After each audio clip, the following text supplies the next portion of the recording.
So, ayan yung barrel na ginawa natin. Kagaya ng sinabi ko, meron tayong bakit ba ganito yung kulay ng cellphone?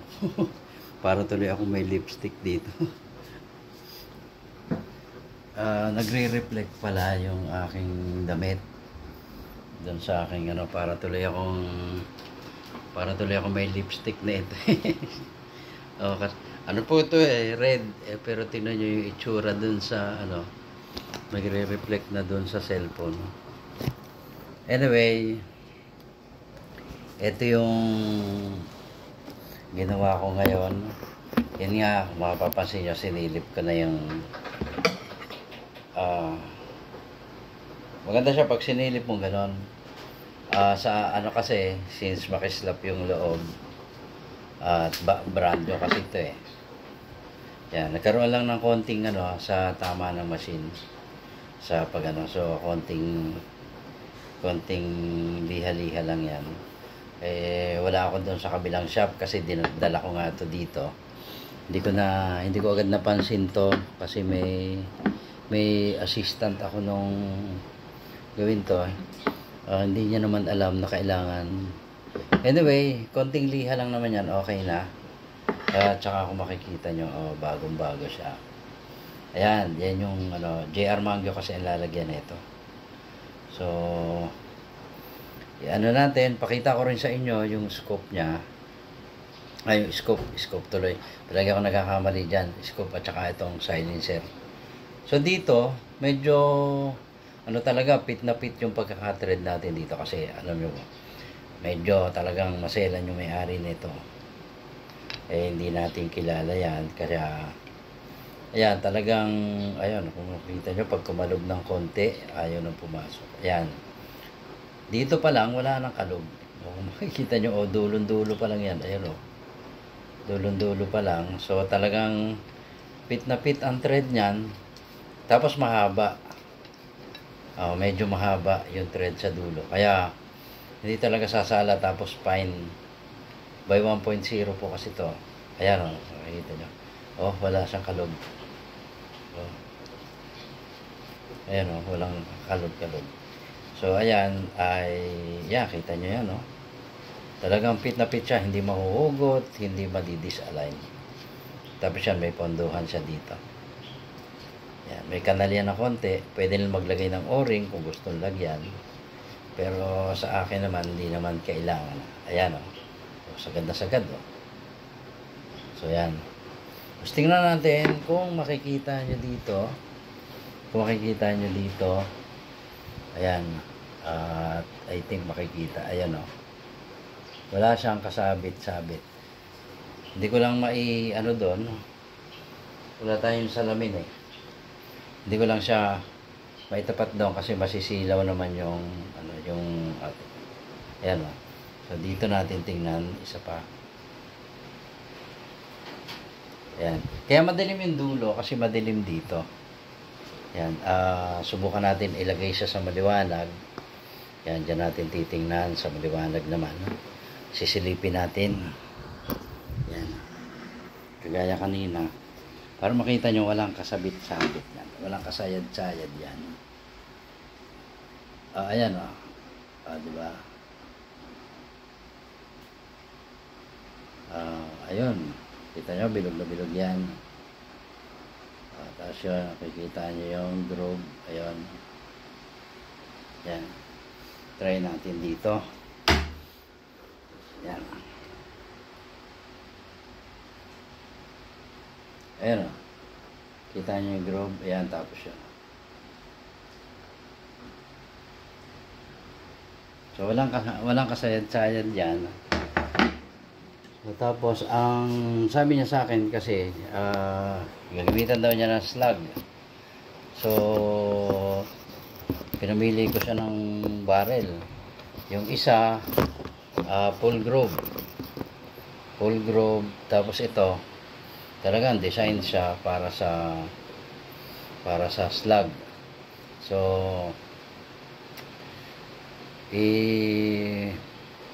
minatch natin sa slug yung groove nung airgun nung barrel. So, Pero sabi ko naman talaga, sinabi ko yung totoo, hindi ko pa tested. Kasi hindi ko pa nga ito nalagyan ko na dito yan ng groove, kaya nagputol ako ng konti naglagyan ko na ng groove ng o-ring. Hindi ko pa lang nabubutasan, pero may o-ring na siya. Tapos okay na, butas na lang dito yung kailangan. Bubutasan na lang para maisalpak na sa airgun, kasi puro may hammer type tayo ngayon, pero hindi ko ginagalaw, hindi ko tinatanggal yung barrel niya. Yung ginagawa natin, marami tayong side lever. So sa side lever ko chine-check, kaso hindi pa ako nagkaroon ng pagkakataon i-testing yan. So 16mm yan. At ano ko nga sa kanya kung ano, mag-video siya para ano ka, kasi sarili kong gawa itong barrel na to. Talaga yung gumawa nito, tsaka nag-groove nito. So, nakita ko, sabi ko nga sa kanya, hindi ko pati yan natitesting, sir. Sabi niya una, sir, yung tested mo na. Kaya lang 14mm lang, hindi siya 16. Unlike dito, 16mm ito. So at saka talagang dinidesign ko siya yung unang gawa ko. Ito yung batch ng unang gawa ko na pan-testing lang talaga. Titestingin ko pa kung okay talaga. Ang groove nito is nandito lang hanggang dito. Yan, mula dyan lampas kalahati pababa. Yung iba daw naman na ginagamit nila sa yan, siguro hanggang dito. Lampas lang ng konti sa kalahati. Yung may groove pababa papunta sa dulo. So yung iba naman, sabi nila sa dulo lang daw may groove. Siguro mga ganyan sa dulo. Pero sa akin, medyo nilakihan. Hinabaan ko para mas sigurado. Sa bagay, iikot naman talaga. Kailangan lang maka 360 yung ikot. Pag naka 360 yan, yun ang magiging ikot. Doon na siya magtutuloy. So, malilesen yung pag-ikot ng pellet at saka yung pagkabawas dun sa gilid niya, kasi malakas ang ang buga ng Pero tingin ko kapag sa pellet ginamit din, aside sa slag, okay din, kasi makinis yung dadaanan niya, tapos makaka 360 siya pagdating sa dulo. So okay na yon. So malaki yung kumpiyansa ko na okay siya pagdating doon sa purpose niya na yon. Kaya nga ito ay iniho-hold ko muna para ma-check ko, ma-testing ko. Since sa kanya gagamitin niya na lang, mauna siyang mag-testing kaysa sa akin. Mauna siyang mag-test ng barrel kaysa sa akin. Makikibalita lang ako sa kanya kung gaano kaganda ito, mama. Kapag ito is okay na,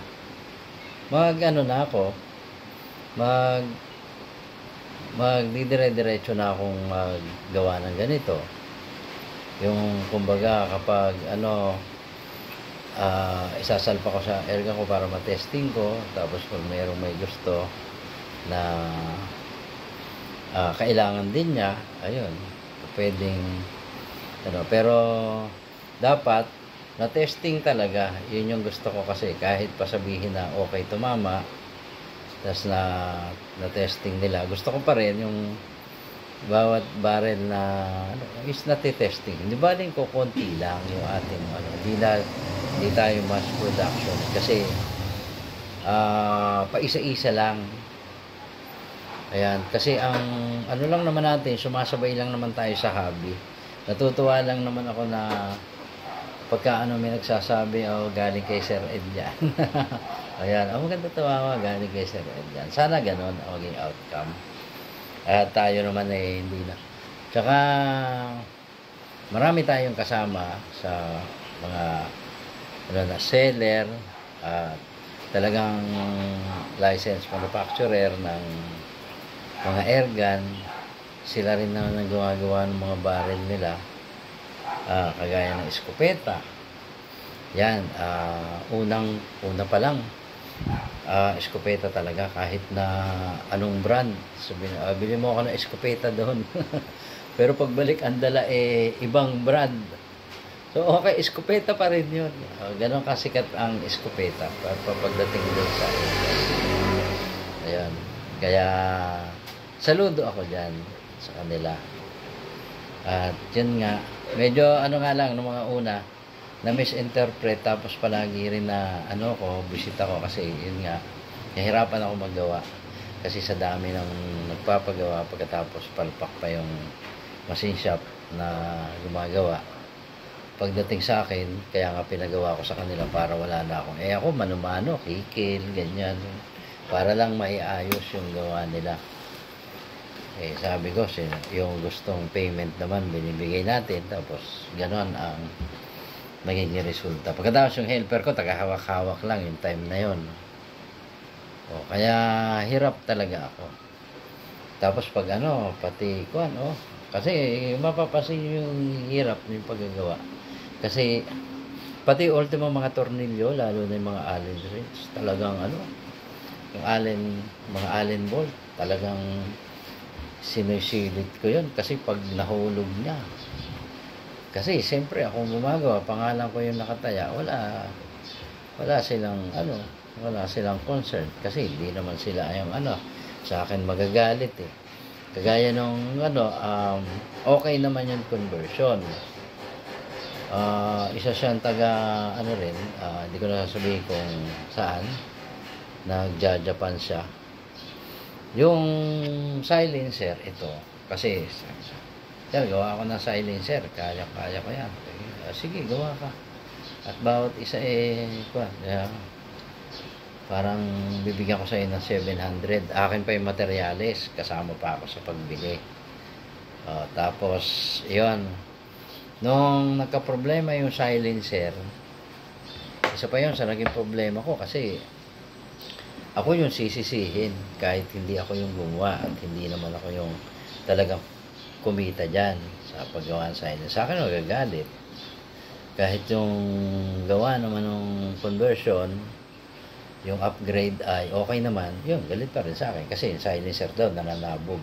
Ibig sabihin, malakas yung airgun, malakas yung conversion, napapasabog niya yung silencer, nakatatanggal yung alaman pag pumuputok. So yun yung kinagalit sa akin. Pero ako talaga, nakapokus ako doon sa kasi kung gumagawa ako ng silencer, papakita ko yan na nagmamasin ako. Ngayon, gumagawa na talaga ako. Tinitread ko yan, almost ganito rin, kaya lang hindi na ako nag-aano ng mga design kasi makakabawas pa yan ng size dapat medyo manipis lang para magaan, tapos wala na yung ukit na ganito kasi baka tumagos na. Tapos ito, may mga butas-butas pa, ayan, kaya yan kasi bubutasin na lang. Pero yung threading, kagaya nga nito, tingnan nyo, ang kasi habang tumatagal natututo ako ng technique sa pagtitread. Yan, kagaya nyo nung una, medyo napapalusot ko yan ay medyo habang hindi pa siya lumalapat dito, medyo kumakalog. Ibig sabihin hindi siya gaanong lapat sa ilalim ng thread, hindi lapat na lapat. Kaya ang gawa ko noon is 1.5 yung thread.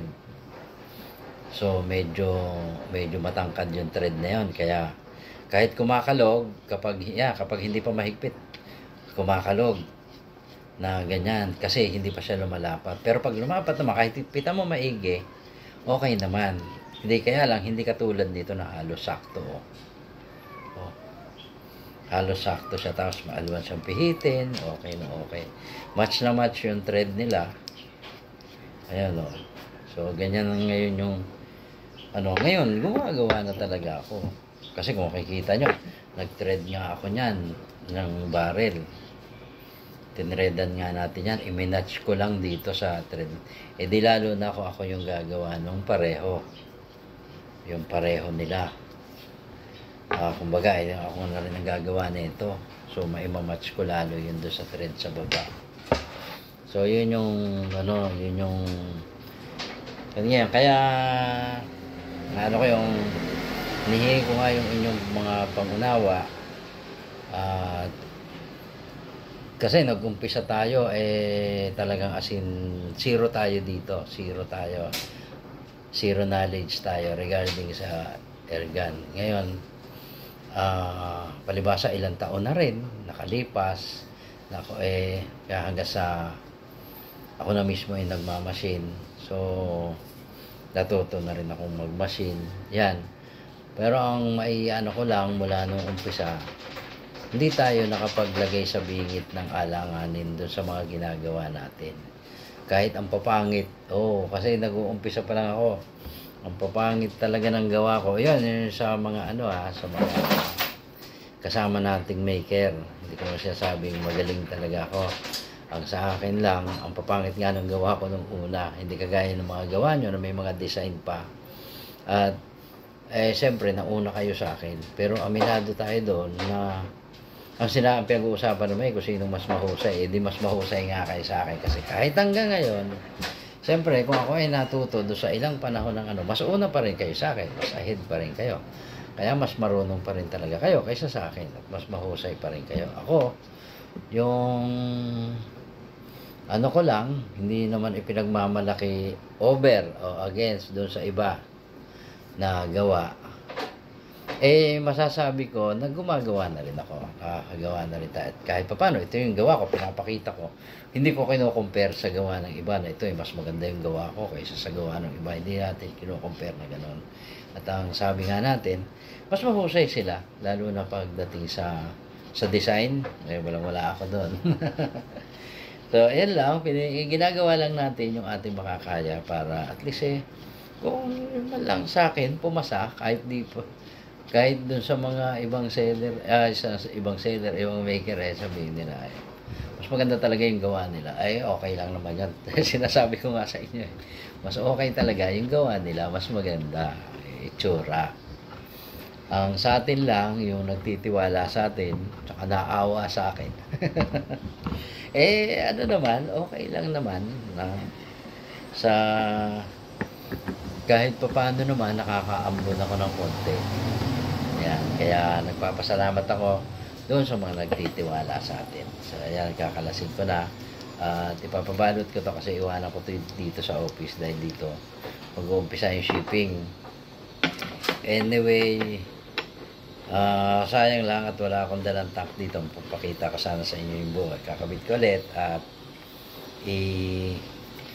lalagay natin dito yung receiver nito kasama regulator. Yun nga lang tank. Kasi sinukat ko na to. Sinukat ko to. Na hindi kahabaan. 18 lang tong barrel na to. Alam ko, 18 lang siya. Ayan, 18 lang yan. Ngayon, ang ko lang dito, na siya may kaunti pang clearance sa tank. Tapos yung tank nito, sayang nga, hindi ko ipakita sa inyo Ang tank nito halos kagaya ng makikita nyo yung gawa ko na isa na inboard PCP naman yun,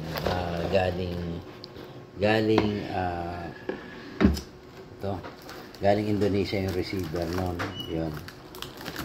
Halos magkapatong yung silencer, kasing haba halos yung silencer, at sayang di ako nakapagdala ng tank. Yung silencer at saka yung tank magkapantay lang. Ayan, tingnan nyo, ito yung receiver nya. Ayan, pag ipinasok mo yan na ganyan, yun. Ayan, kita nyo. Ayan. Kita nyo dyan. Ayan ang tank niyan hanggang dito.